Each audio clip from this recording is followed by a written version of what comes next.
Hello everyone, Regnilla here with another episode of Monster Hunter Freedom Unite. It's round 3 of a commentary. Yes, this is the third time I've tried to record commentary for this freaking video, and there's just been problems non-stop. So this is post-production Regnilla once again, just trying to get a video to work. And to make this even more fun, I am running on absolutely no sleep. So yay, joy, I get to try to talk about monsters while trying to stay awake. So, you know, just gotta get like an energy shot or something. But so last time we took on the a troublesome pair quest. So it was a Rathalos and a Rathian. Now today we're gonna break this down into the individual monsters. So this go around we're doing Attack of the Rathalos. So we're just going to be taking on an Azure Rathalos this go around. And so what better way than to take on one of the most famous monsters in Monster Hunter than to take on its subspecies. So yay, that's going to be a lot of fun. But so let's go into a fun fact real quick. The Attack of the Rathalos quest is kind of worth pointing out that in the very first Monster Hunter game, the first time that you took on a Rathalos head-on, that quest was called Attack of the Rathalos. So yeah, it's a nice little nod back to the original Monster Hunter. But while I'm getting all my items in game here situated, I might as well give just a quick update on why it's taken me just 3 times for just a simple audio recording. And you know, it's all sorts of fun. Well, the first go around, I used a shotgun microphone, my good old faithful that I use most of the time for recording reviews. Problem is that it does not like words that have letters P, B, or F, so that causes weird distortions. And so I was looking back on the original footage, and there was just so many problems with the audio. So I was like, okay, that's fine. I'll just re-record it using my headset, which I'm using right now. And I did a playback on the audio, and the quality just dropped. Like, it dropped like a rock. It was so weird. I'm like, what the hell is going on here? Well, it turns out that for some reason, when my computer was downloading the information for my headset, it decided to put the quality on telephone. So it's like 800 megahertz or something like that. It was really low. So hopefully I have that fixed this go around. But the only thing that I've learned is that all my audio equipment is outdated and I need new stuff.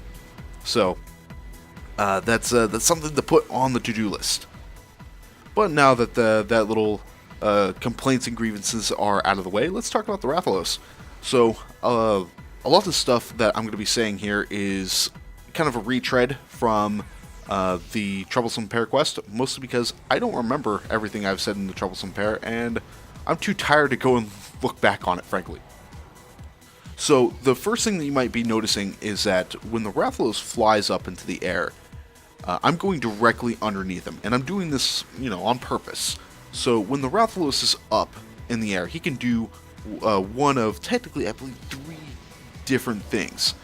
2 of them are more common, with one kind of being kind of a rarity. So the most often thing a Rathalos will do once they get into the air like that is that they will fire off a fireball. They could do this either 1 to 3 times. The second reason, and the absolute main reason I get directly underneath the Rathalos, is its claw attack. So sometimes if you're farther away from the Rathalos and he goes for the claw attack, he will home in on your hunter, and if he hits you with those claws, it's guaranteed poisoning unless you have some sort of poison resistance or your armor negates it. So it's pretty annoying. However, if you're directly underneath him, then he doesn't know what to do. I guess the programmers couldn't decide how the Rathalos was going to handle a target being directly under it. So So when he can't do anything, he'll just kind of he'll do sort of the same sounds and the claw attack, but he'll just kind of stay in place. And the third thing that he can do, and the rarest one, is that he will try to fly around the map and attempt to dive bomb you. So it doesn't happen a whole lot, so I typically don't worry about it. But you may also notice that when the Rathalos is coming down, I take that opportunity to throw a flash bomb. So this is nice for a couple of reasons. Reason one is that it knocks the Rathalos out of the sky, and he gets pinned, or I wouldn't say pinned, but he gets just stuck on the ground for a little bit before getting up and resuming the normal stun animation stuff. Now, I can't really say if the time he spent stunned this way is a little bit more to make up for the time that he falls down to the ground, but either way, the reason why it's so good that he's on the ground the way he is that he's not moving. He's in one place, even when stunned, so I don't have to worry about him flailing around trying to bite or whatnot. So it's really nice to be able to land some blows on his head, which is his weak point. So as he is right now, he can move around, he could try biting, or what I like right here is that he's just standing there taunting, he's not doing anything else. So I'd rather not have him going around smacking me across the face with his tail. So it's just no bueno. Now, as for his weakness, with the first two versions of Rathalos, I believe they're weakest against Dragon, and with a secondary with Thunder. Now, I don't have any Dragon-based weapons. I could go off and get a Dragon-based longsword, however, that requires some Elder Dragon Bones, so I can take some chunks out of the giant sword that's in the farm. And even then, I would need to take on Elder Dragons, and then it's the whole luck factor, and then even then, the sword I can forge with those materials might not be as strong as the Eager Cleaver that I'm using right now.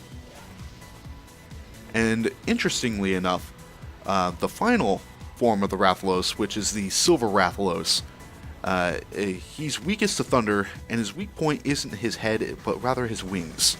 So we'll talk about the Silver Rathalos in greater detail when we get to it. But in regards to breakable parts, as you can see with the Rathalos' face, his head can be broken, his tail can be cut off, and his wingtips can be broken. So this guy is he's gonna get the hurt pretty much laid down on him. You might also realize that the older Monster Hunter games are a lot more gory. Like, if you take a look at the head, like, you can see kind of this muscle tissue from where the scales were broken off from. And if you were to cut off his tail, you would see a bloody stump, which, that's gruesome. And I think it's because of Nintendo, when the Monster Hunter games started kind of migrating towards Nintendo platforms. So, like, Monster Hunter Tri, Monster Hunter 3 Ultimate, 4 Ultimate generations, the ones that are on the handhelds. So once it started getting to more the kid-friendly platforms, I like to think that the games start getting a little bit more kid-friendly, even though I don't know how kid-friendly slaughtering giant beasties that want to take meaty chunks out of you. But anyway, I should probably go into one of my lovely little rants about subspecies, because I can complain about subspecies all day long. It's just kind of my thing. Rathalos is one such subspecies, or at least the Azure version. It's supposed to be a genetic mutation, but you're basically fighting a Rathalos that's slightly better with defense, more health, and slightly more attack. So, there's nothing new here. If you fought a Rathalos before, then it's this is just old territory. But with that said, this is kind of the first time we're fighting a Rathalos by itself, so things are a little bit different.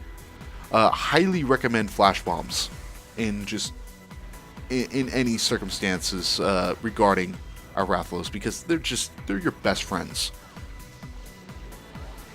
And let's see, he is weak right now, so he should be going down any second. Just getting in these last few blows on the face. I just like how he's standing still. He's being very friendly here. Except when he's not. The other item that could also be your best friend is the traps. So you can always bait a Rathalos into a trap and keep him still for even longer. Only problem is that if you're laying down a trap, be careful where you place it. Not so much because you want to worry about what's surrounding you, but rather the brush, the bushes, foliage, that sort of thing, because that obstructs your view. And this is just kind of an advice for general hunting. You want to be able to have your eyes on the target at all times. And you might have noticed that a couple of times I couldn't really see the Rathalos because there were bushes in my way. So whenever you're hunting, try to avoid bushes, because in these older games especially, they're not really your friends. But anyways, that's going to do it for me and this video. Thank you guys so much for watching. If you're interested in any of my other content, be sure to click on one of the annotations that'll be featured at the end of this video.